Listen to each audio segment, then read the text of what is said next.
The midday sun over Oklahoma burned like molten brass on the camp fences. Dust hung thick in the air, caught between the smell of sweat and metal. It was lunchtime.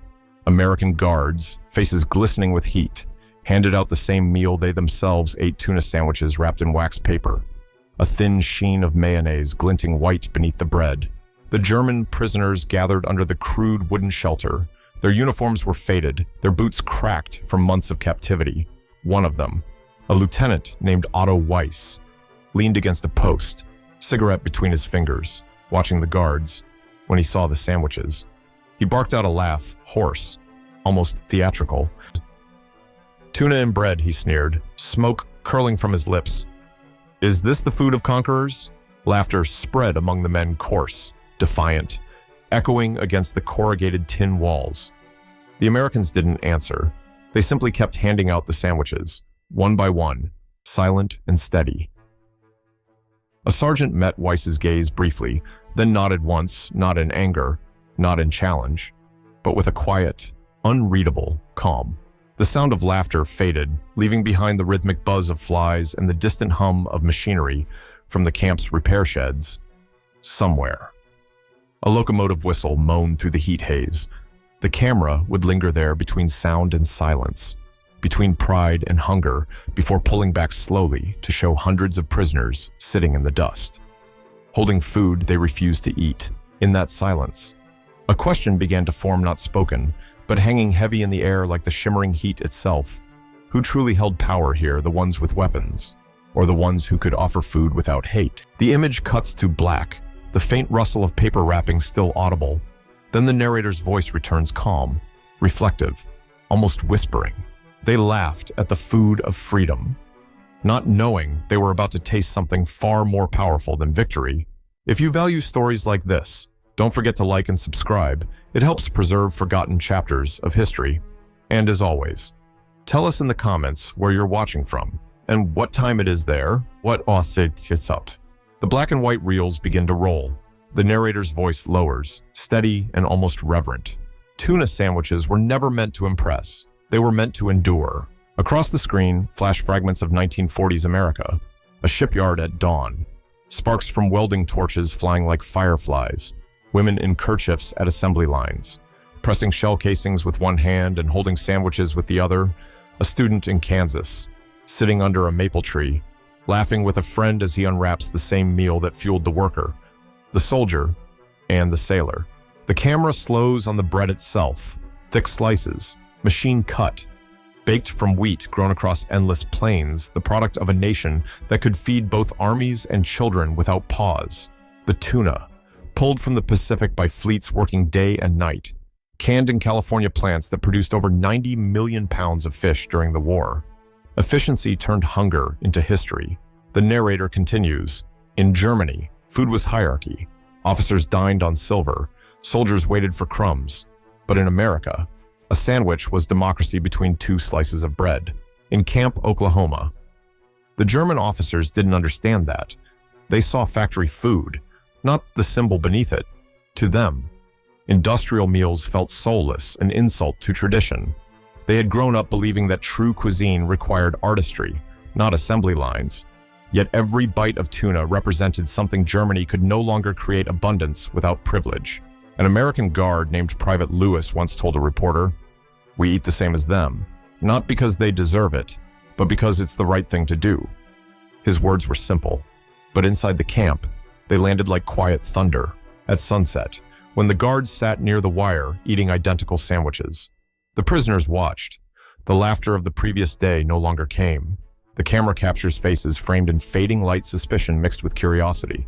Elsewhere, far from Oklahoma, factories in Maine and Chicago ran 24 hours a day, sealing 20,000 cans an hour.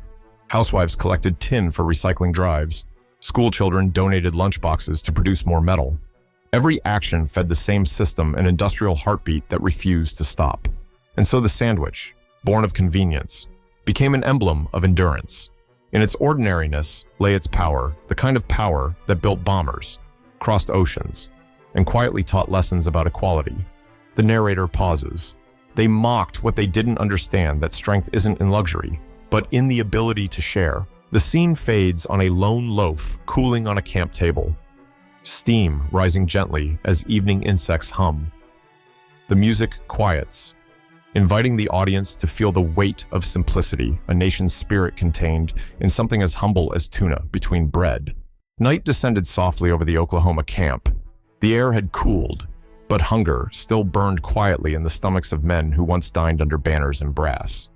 In the dim light of a flickering bulb, Corporal Friedrich Adler, 22, from Bremen, sat alone on his bunk. The laughter of the day had drained away, leaving only the smell of dust and the faint salt of canned tuna lingering in the air.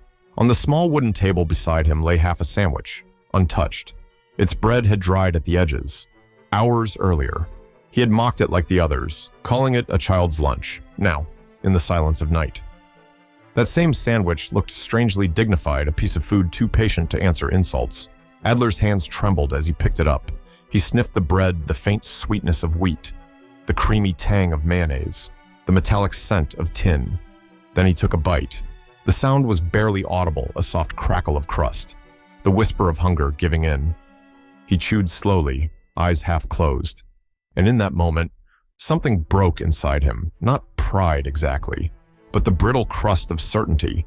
He remembered the front lines, the dry biscuits of North Africa, the rancid margarine, the nights of chewing cold beans beside the corpses of friends. He remembered officers eating separately, while men like him starved. He had believed that dignity was measured by discipline, that luxury was proof of order. But this simple, cool, balanced taste felt like an entirely different kind of order. He wrote in his diary that night, it was soft, it was ordinary, but I realized I had forgotten what normal food felt like. I do not know whether to feel gratitude or shame. Outside, the camp slept. The American guard on duty leaned against the fence, watching fireflies drift across the wire. He didn't know that inside. A prisoner was quietly weeping not for defeat, but for the rediscovery of humanity. In another corner, an older prisoner muttered, "Friedrich's gone weak." Yet no one mocked him aloud.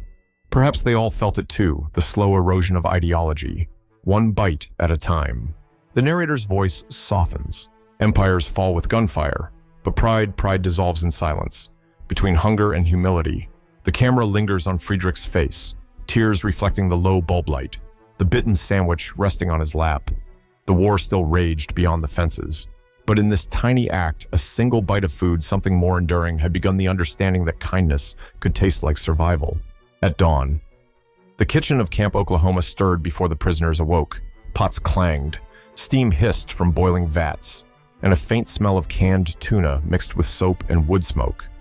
Behind the counter worked Private Frank Miller, 23 years old, from a farm outside Lincoln, Nebraska. His hands were big, steady, roughened from plowing fields before he traded the soil for steel trays. Frank didn't speak much. Most of the German POWs didn't understand him anyway, but that morning, as he watched the prisoners leave half their sandwiches untouched, something in him shifted.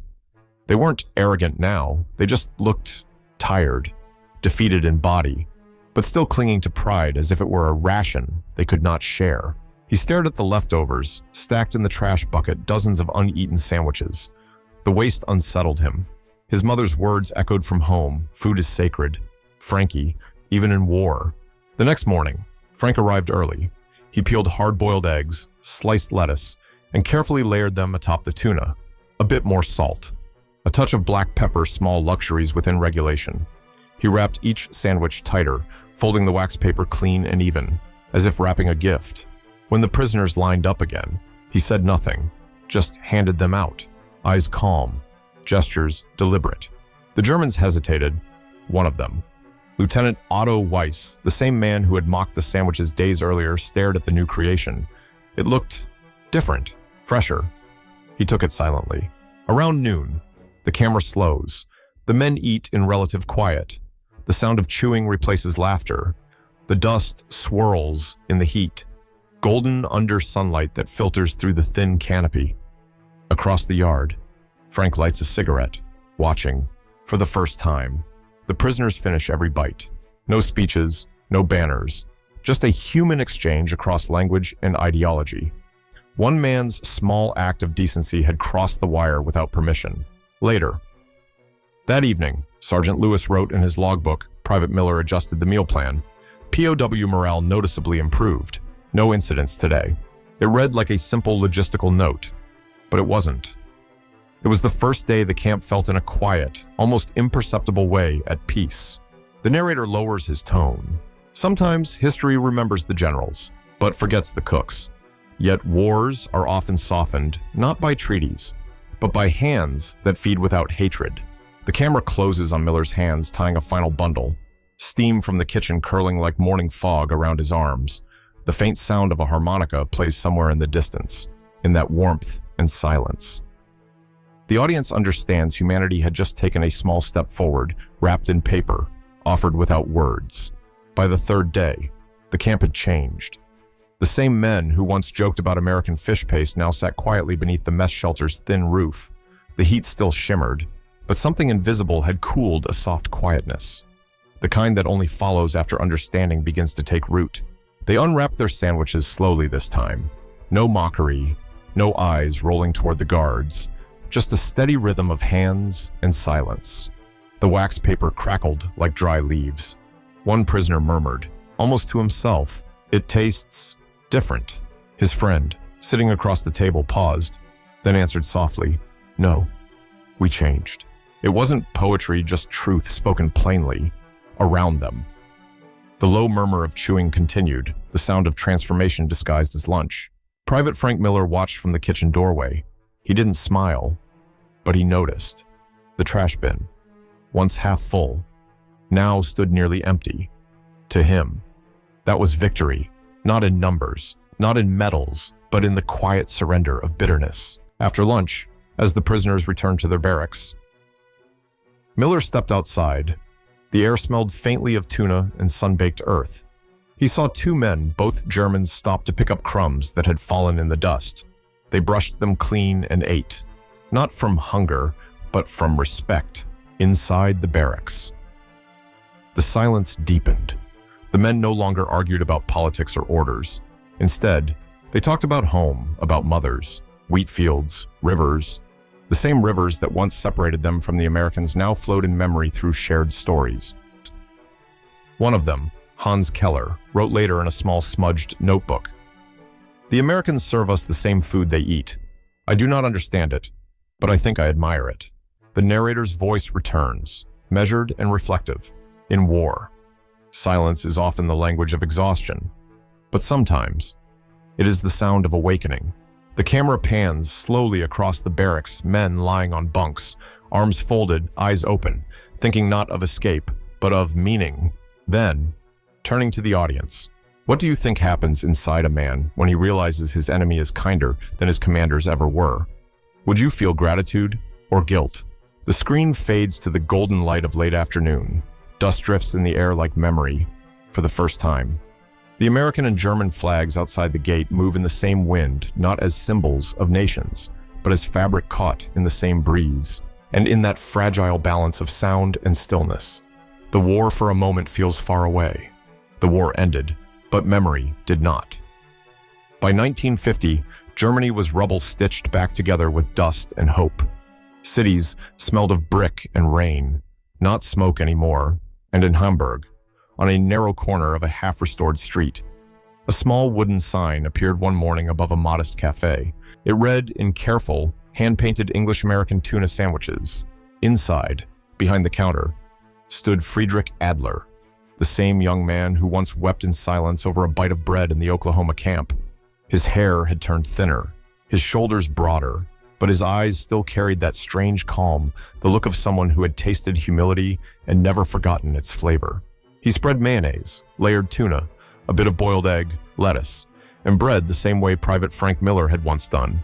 No propaganda, no ideology, no flags on the wall, just sandwiches, coffee, and a small radio that played Glenn Miller softly through static. A local journalist visited the shop one gray afternoon. Curious, he asked, "Herr Adler, why this name? Why this food?" Friedrich smiled faintly, eyes lowering to his hands. "Because it reminded me," he said, "that enemies can feed you with kindness." Those words, quiet, almost embarrassed, spread through Hamburg faster than any advertisement. The cafe filled with young Germans, curious to taste what their fathers once mocked. Some said it felt American. Others said it tasted like peace. And yet, not everyone approved. A few veterans passed the window and frowned. To them, it was betrayal, a memory of defeat served on a plate. But for Friedrich, it wasn't about victory or loss. It was about reclaiming something simple, the act of sharing without suspicion. He kept a photo on the wall himself at 22, standing in a POW uniform behind barbed wire, holding that first sandwich. Beneath it, a note in faded ink, "Forgive, even if the bread tastes strange." The narrator's tone turns soft, almost like a lullaby. History teaches us through ruins, but sometimes it heals through recipes. Food, unlike war, asks only to be shared. Then, directly to the audience. What food reminds you of forgiveness? Have you ever eaten something that changed how you saw another person? Outside, rain begins to fall gently on the cafe's awning. Friedrich steps out to close the shutters, pausing as a small boy waves from the street with a sandwich in hand. He waves back, smiling. The war had ended years ago, but in that moment, under the drizzle and neon light, it felt like peace had finally found its way home. Time has a way of softening even the sharpest memories. By 1972, Friedrich Adler was an old man. His cafe still stood at the same corner in Hamburg, its wooden sign weathered but proud. The smell of bread, tuna, and coffee still drifted each morning into the street, mingling with the faint hum of passing trams. The war was now history, yet for Friedrich, it remained a quiet echo between every heartbeat. He lived alone in a small flat above the shop. Every morning, he followed the same ritual: brewed coffee, opened the shutters, set the bread to toast. But on this day, something was different. He moves slower, his hands trembling slightly. The camera lingers as he prepares one sandwich. Carefully, almost ceremonially, tuna, mayonnaise, a thin slice of egg, lettuce, and 2 even cuts of bread. He takes it to the front porch and sits facing the pale morning light. Across the street, children laugh on their way to school. A transistor radio beside him crackles, then plays "We'll Meet Again," Vera Lynn's voice, carried from another lifetime. Friedrich takes one bite, just one. His jaw moves slowly, eyes distant. The taste brings back everything: the heat of Oklahoma, the laughter of the proud, the silence of awakening, and the kindness of a young American cook from Nebraska. The camera closes on his expression: no sorrow, no triumph, only peace. In the reflection of the window, the audience sees him not as a former enemy, but as an old man who finally understood what victory truly meant. Not conquest, not surrender, but dignity regained through compassion. He finishes half the sandwich, then places the rest on the table, wrapped again in paper. His voice old, faint. Trembling comes from an unseen interview recorded years later. "We were told America fought with bombs, but I learned it fought best with generosity." The radio fades, replaced by the soft cooing of pigeons. The sunlight warms his face, slowly. The camera rises, showing the street, the cafe, and the people passing, none of them knowing that an entire philosophy of peace was born here. Between 2 slices of bread, wars end with treaties. But peace begins when pride learns to taste generosity. The screen fades to black. A final image appears, a close-up of Friedrich's hands resting on the table. Beside the unfinished sandwich, the wrapping paper flutters slightly in the breeze, as if the past itself were breathing. Soft music rises, no anthem, no march, just the echo of ordinary life continuing. The story of Friedrich Adler is not only about food, it is about the quiet ways history repairs itself through gestures too small for textbooks, but large enough to change a man's heart. When the German prisoners in Oklahoma laughed at tuna sandwiches, they were laughing at more than a meal. They were mocking the very idea that strength could come from equality, that power could be simple, humble, and kind. But what they discovered, one bite, one act, one silence at a time, was that true might does not come from domination. It comes from the refusal to dehumanize, even when the world burns. A sandwich, a loaf of bread, a folded piece of paper, these were not weapons. Yet they won a victory far greater than the battlefield could offer. Behind every tin of tuna was a network of workers, mothers, and farmers, the unarmed soldiers of democracy. Behind every meal shared between guard and prisoner was a flicker of understanding that no flag could command. The war's machinery forged destruction, but the machinery of compassion, the canning plants, the kitchens, the hands that cooked without hatred, forged something stronger than steel. For Friedrich, the taste of that sandwich became the taste of rebirth. It reminded him that humanity can survive ideology, that kindness can outlast fear, even decades later. As the radio played "We'll Meet Again," his quiet act of remembrance carried the same question that still lingers for us today. What do we feed the world with, pride or generosity? The image fades, only the sound of distant laughter remains, soft and human. Because peace is never declared, it is tasted, shared, and remembered one humble meal at a time.